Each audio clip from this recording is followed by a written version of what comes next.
Good morning, everybody, and welcome to Marketing to Thrive Amidst COVID-19, presented by C-Level Marketing. This webinar is brought to you by the Virtual Business Recovery Center, a partnered event brought to you by the St. Lucie EDC and the Florida Small Business Development Center, hosted at Indian River State College. I'm going to go ahead and turn it over to our instructor for today, CCTI Coordinator Leanna Haig. Good morning, everybody, and thank you for joining today. Hopefully I can give you some good tips to think about how to tackle the market now that COVID-19 has come to pass and we're having to figure out how to readjust what we were currently doing. Just a few things to keep in mind.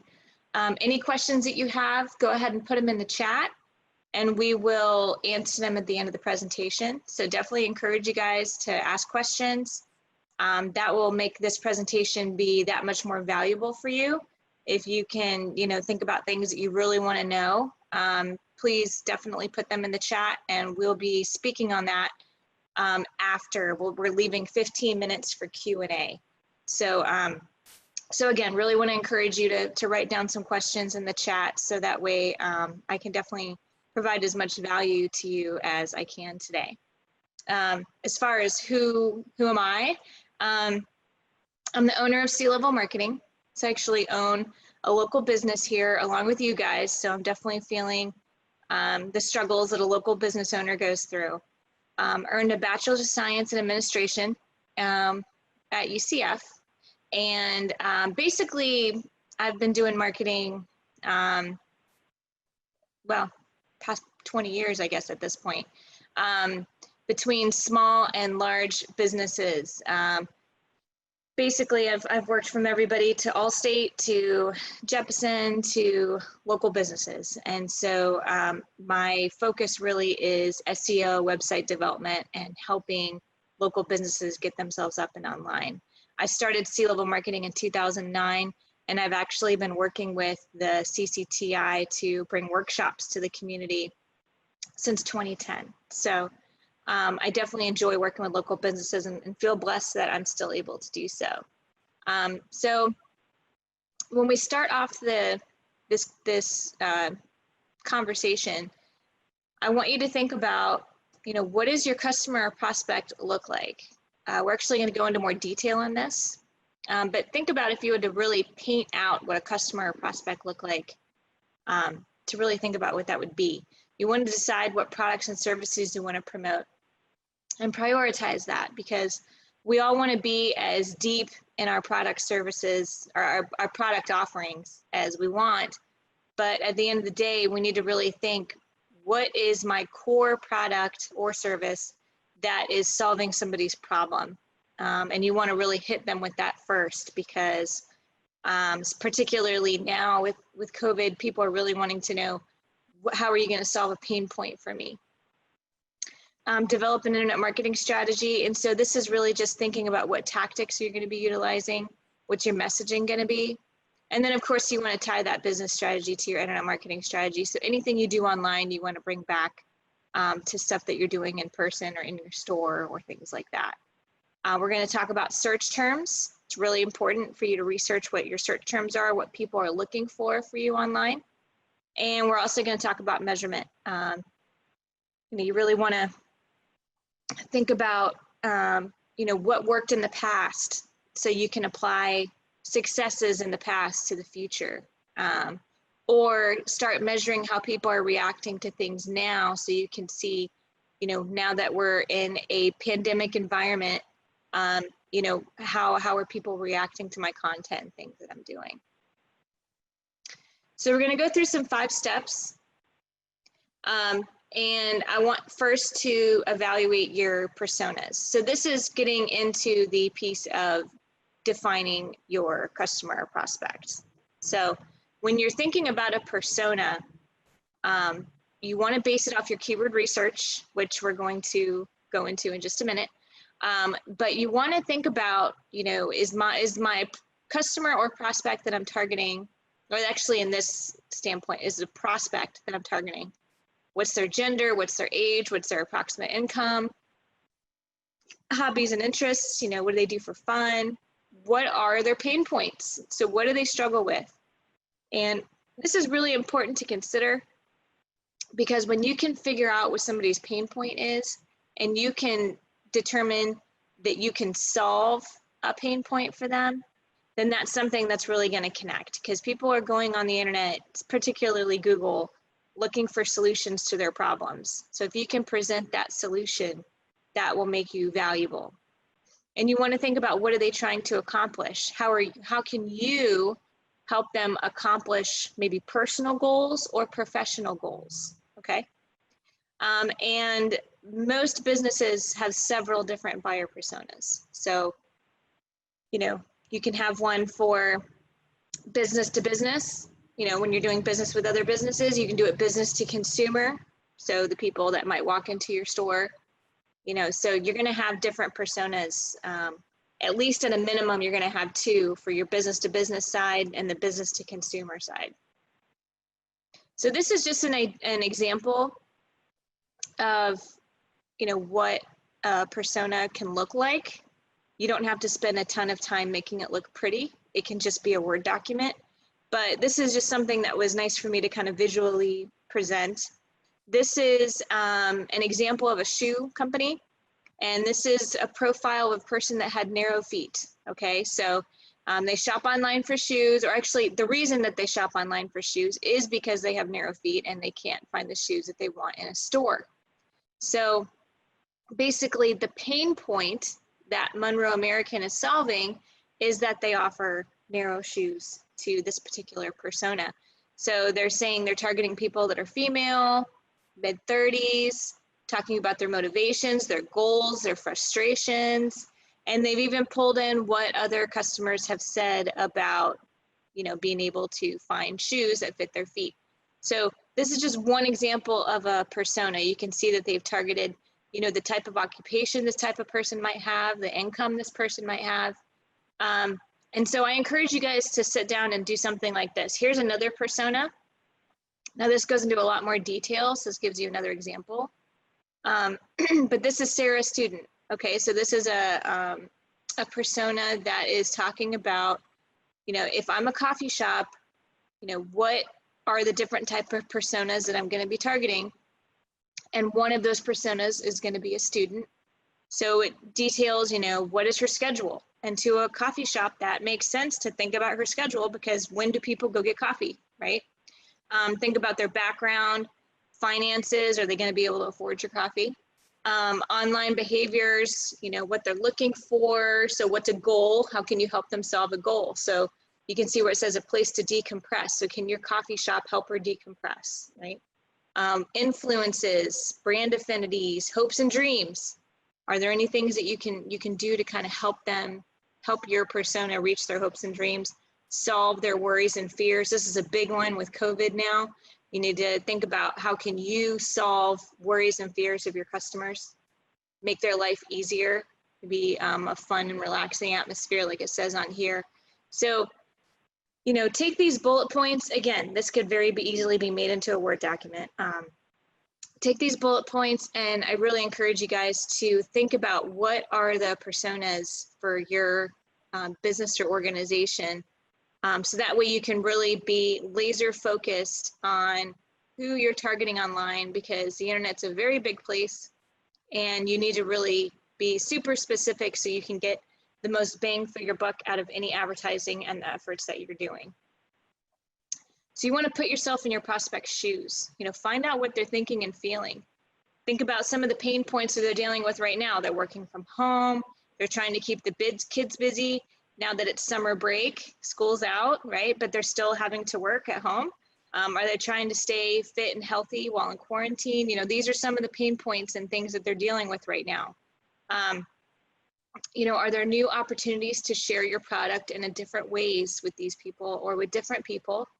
And how can you pivot to meet the needs of your customers right now? So put yourself in your customer's shoes and think about, okay, now that life has changed because of the pandemic, how can I solve problems and how can I provide solutions for my prospects or people that I'm targeting?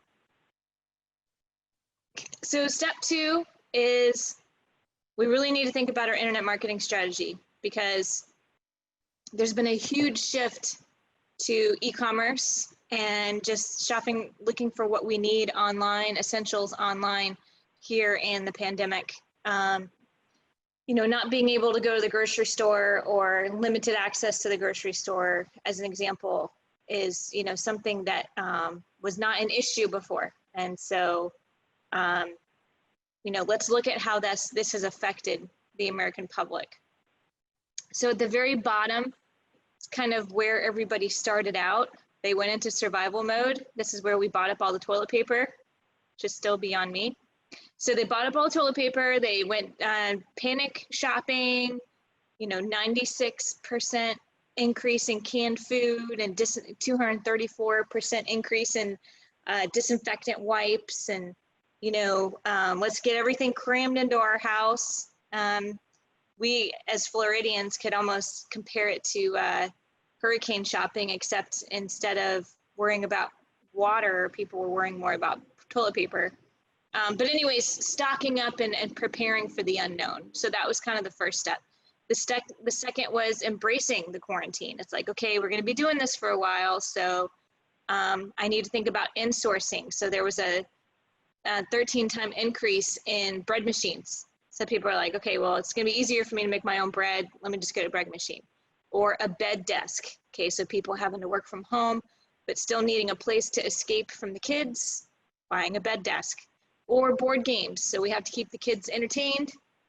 Let's buy some board games. So this is where we're embracing and we're saying, okay, we're going to be doing this quarantine for 2 + 3 weeks, whatever it was going to be. Ended up being much longer than that. But they started insourcing, thinking about what they could do to make their office life easier and how to address cabin fever. And then the third stage is making the most out of a crisis. Okay, let's get some workout equipment. Let's start doing some home improvement projects. If you guys haven't heard, or if you're in the home improvement space, you've done very well here in the pandemic, because a lot of people have been taking on the home projects that they haven't had time to do. So home improvement has gone through the roof throughout this pandemic. So people basically making the most out of a crisis. Okay, let's paint the house. Let's fix the kitchen. Let's, you know, fix that leak under the sink, etc. So this is kind of the phase that we've all, you know, gone through. And this shows the search terms basically that Amazon saw to talk about those need states. So this is where I was talking about we started needing to buy our essentials online. So March 7th is kind of when the pandemic kind of kicked off, around that time frame. And you can see as of April 28th, the giant increases in e-commerce spend over that period of time. So people going to the internet to figure out how to get their essentials. And this was the fastest growing e-commerce categories during the pandemic. So disposable gloves being #1, bread machines, kind of funny that they were #2. People are like, gotta have my bread, right? Cough medicine, soups, anything having to do with food supply, health, you know, weights, like how am I gonna work out now they can't go to the gym, toilet paper, you see that on there, vitamins, gotta feed the dog, pain relievers, and then you can see the things that declined. So travel took a huge hit, obviously, during the pandemic. So luggage was down 77%. Briefcases, because we're not walking into the office anymore. Men's swimwear, we're not going on vacation, sadly, right? Bridal wear, feel bad for the people that planned a wedding during this pandemic. Formal wear, things like that, gym bags, because we're not going to the gym. So you can see, you know, think about the areas of your life that were affected during this pandemic, and you can see a direct correlation into what saw huge drop-offs in spending, you know, party and event supplies, things like that. So, you know, if your business can serve any of the categories that saw an increase, then, you know, definitely try to think about, you know, how can I fit into that to make a little bit of money off of the increase in demand. So this is a slide that, you know, you guys are going to be getting the slides sent out to you, and I would encourage you to spend some time kind of studying this slide. This is factors that make customers trust brands more, and that is really important right now. People really need to be assured. They need to be made feel safe, okay? And consumer confidence is needing some, people are needing more consumer confidence, let me say it that way. So what they're really concerned about is they don't want you to feel like they're gonna take advantage of them. So don't try to maximize your own profits because of the pandemic. They want to know that you're taking care of your employees. So that can be a really strong messaging point of, we're open, but here's how we're taking care of our employees. And then just equally as important, how you're going to take care of them, how you're going to make sure that they're not being exposed to anything when they come to do business with you, that you're going to maintain reasonable pricing. So you can see number 1 and number 4 has to do with you not price gouging them. So that would be a really strong messaging point of saying, we are not changing our prices. We're not doing anything to negatively impact you there. And they want to know that you're going above and beyond the safety standards and recommendations, and that you're not overreacting, and that you're going to help keep them and their loved ones safe. So you can go down this list, but these are all messaging points that you can use on social media, in your emails, on your website. And these are things that are going to kind of help with consumer confidence, which is low right now, because people are still scared and not sure what to do. So when it comes to terms about what you need to have in place to be involved in e-commerce, I want to start off with keyword research. That's the most important. The next that we're going to move to is your website and blog. And the third is looking at social media. But the first most important thing is make sure that you know what people are even searching for in the first place. So there is a tool called Ahrefs, ahrefs.com. They actually allow you to do keyword research for $7 for 7 days. So when you go out to the website, it should be right up in the top hand corner, and you'll be able to, again, for 7 days, get your keyword research done. Highly recommend you take this action. This is going to allow you to know the seasonality. It's going to allow you to know the search volume. It's going to allow you to know what are the most competitive keywords in your industry. It's going to let you know how much people are paying to advertise it on Google. Gives you a whole variety of data. And you can also, once you figure out what your keyword list is, maybe your top 10 or 15, you can put them into Google Trends, and Google Trends is going to give you another layer of data about these search terms. And then by the time you've done step 1 and step 2, you'll have a solid keyword list that you can approach the market with. So this is an example of the kind of keywords that I want you guys to focus on. So you're going to notice when you're doing your keyword research that a phrase like t-shirts is going to have 500,000 searches a month as an example. That's not a search phrase that you want to focus on. You want to focus on men's t-shirts. The reason why is the more words somebody types into Google, the more they're in buy mode. Okay, because if I'm searching for blue American Apparel t-shirts, I'm ready to buy. I'm looking for something specific. If I'm looking for men's t-shirts, maybe I'm trying to buy something for Father's Day, right? If I'm just typing in t-shirts, that could be anything. That could be just trying to figure out how to make a tie-dye t-shirt as an example. So, so you want to focus on 2 to 3 keyword phrases or descriptive phrases versus just those high volume, very competitive one-word phrases. Okay. So your next step is to think about your website. So it's your home on the internet. You really want to have your website because it's a resource where you can drive people to learn more about the business. And most importantly, it's the basis of all your SEO, your search engine optimization, which we're going to talk about here in just a minute.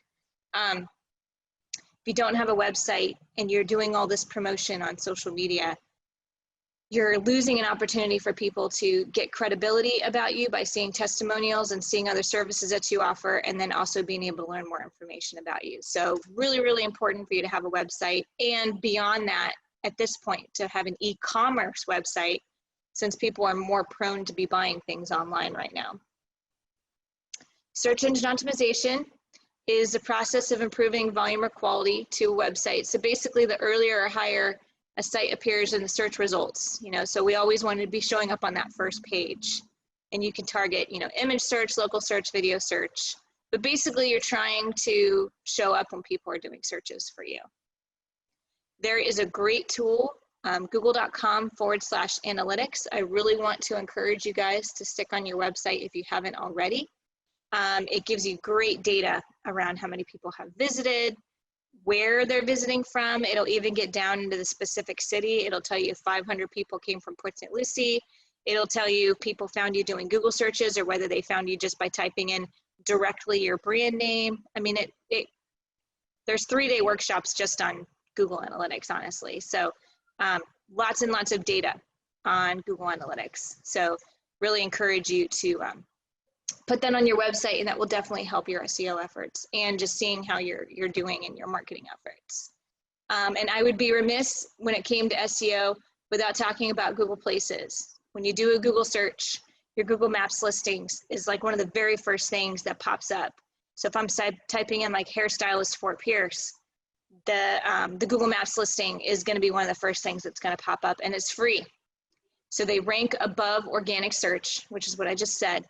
So it's a free place to put keyword-rich information about your business. You can put your YouTube videos on there, your website link, put a description about your business. You can put in your services. It's almost like a mini website. And I would treat your Google Maps listing like a mini website. Populate it as much as possible once you get it set up. If you do not have one set up, go to google.com/places and start. They run you through a tutorial of getting it set up. If you already have a Google Maps listing, go back to it and fill it out as completely as possible. It's going to help people find you better. So only after we've done all these things do we think about social media. And the reason for that is we want a place for people to find us online. We want a place for them to be able to leave reviews. We want a place for them to do some research on us, so that way when we do expose ourselves to them, they are able to look at us in a credible way. So if you're wondering, where do I spend my time on the internet at this point, I would direct you towards YouTube and Facebook. They by far get the most use and the most traffic. So Facebook is a kind of a fit that fits everybody, and YouTube is, people are constantly looking for things on YouTube, how-to videos, instructional videos, demonstrations, things like that. And every business can pretty much fit that category of content, Q&As, things like that. So if you're kind of wondering, where do I even get started on social media, start with Facebook and YouTube. If you're already doing more than one social network, it's interesting to know that people are using more than one social network at a time. So as an example, this call out shows that 90% of LinkedIn users also use Facebook. So that plays a lot into your messaging. You want to make sure that you're being consistent across the board. And so if you're saying something on one network, make sure you're being consistent with the next, because people will see you in multiple spots. So as far as some different things to try now that we're in this pandemic situation, experiment with new types of content like video. So if you haven't been doing video, which 99% of the customers or prospects that I end up talking to are just not wanting to get involved with video because they feel overwhelmed by it, just know that it does not have to be professionally produced. But a video from an internal expert or influencer showing a hands-on demo of your product goes a long way. People are very visual. Even if you don't want to step in front of the camera, you can take a video of your product, a video of your service. Maybe you could get somebody to model your service for you. Let's just say you sell paddle boards. You could take a video of somebody paddleboarding as an example. So video can be used even if you don't want to step in front of the camera. It's very, very powerful because people love seeing that visual application. Try some of the functionality that platforms have introduced, like polls. So if you aren't doing polls, which a lot of people aren't, you can use them by soliciting product feedback, or you can use it for entertainment purposes. People are spending a lot more time on social media since they're working from home, and you're not having to drive back and forth to the office and things like that. So think about that.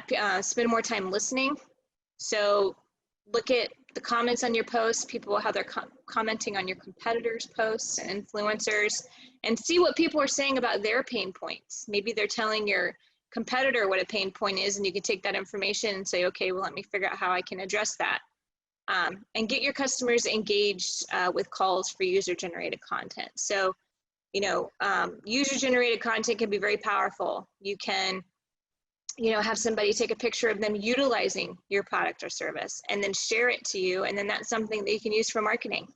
As an example, my husband owns a little John Deere tractor, and he took a picture of it raking the ground because he was, you know, we're having a construction project, and he actually sent it to the company that that he bought the attachment for his tractor, and they ended up sending it out in their next email blast because it was a great user-generated picture showing their product in action. Okay, so definitely see if you can get some user-generated content. That's great for marketing. So if you're already involved in social media or you're ready to get involved in social media, I was just trying to give you some helpful information as far as what Sprout Social. They're a organization that spends a lot of time looking at social trends and social data. They're finding, particularly with the pandemic, that people are on Facebook Monday, Wednesday, and Friday in the morning. So, and 11 a.m. in particular. So if you're looking on when to post, Monday, Wednesday, or Friday, 11 a.m. could pretty much be when you would schedule that post to be.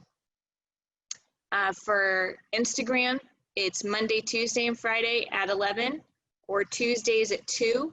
Okay, so these are some times that you can experiment with to post on your social networks and see if you get better engagement during those times. And for LinkedIn, it was Wednesday at 3, Thursday between 9 and 10, and Friday from 11 to noon. So these are just some things that, again, you guys can experiment with, see if this gets you a little bit better engagement on the posts. So I encourage you guys to follow me. Feel free to, you know, hopefully you're typing in some questions into the chat, but feel free to, you know, ask me any follow-up questions, contact me if you feel like you need any help. Here's my contact information. And I would love to have your feedback. So I want to know what you guys want to know about. So if you have an idea of what you would like the next marketing topic to be on for one of these webinars, please put it into the chat. We've got one scheduled for how to build an e-commerce shop in a day. That's going to be coming up next week. So that's one that we're doing. Another idea that I had was maybe going through how to do some advertising on social media. So definitely anything that you guys feel like you would love to learn more about from a marketing standpoint, please put that into the chat. And I encourage you guys, you know, as I tie up the speaking portion of this presentation, please post your questions in the chat so we can, you know, so I can provide more value by answering some questions that you guys might have. And with that, I'm going to open it up for questions.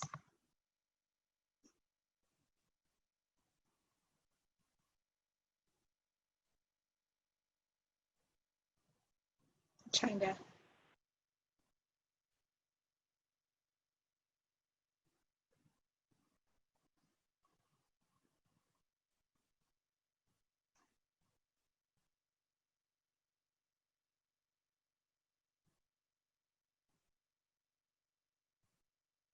trying to find the chat. Sorry guys, let me do this. There it is. Does anybody have any questions? Because I'm not seeing anything. I see where somebody said good morning, and this is me talking about the logistics of getting the webinar up. But other than that, is anybody having any other questions at this moment? Whoops. There we go. Not seeing any.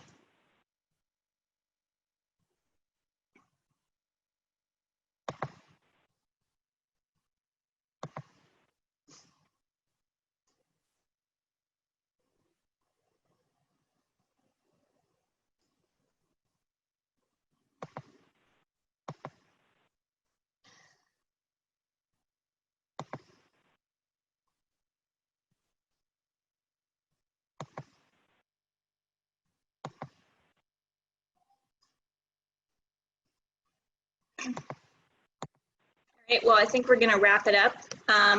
And like I said, if you guys have any questions that come across, you know, as you maybe digest what we went over today, or if you want any other further information, feel free to reach out, or you can, you know, reach out to the SBDC. You can reach out to the contact information that I gave, and we can go from there.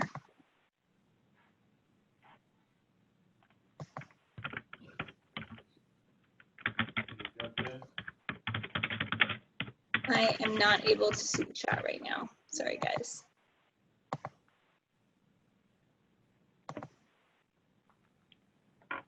Leanna, I'm not seeing any other questions or comments in the chat or the Q&A. Okay.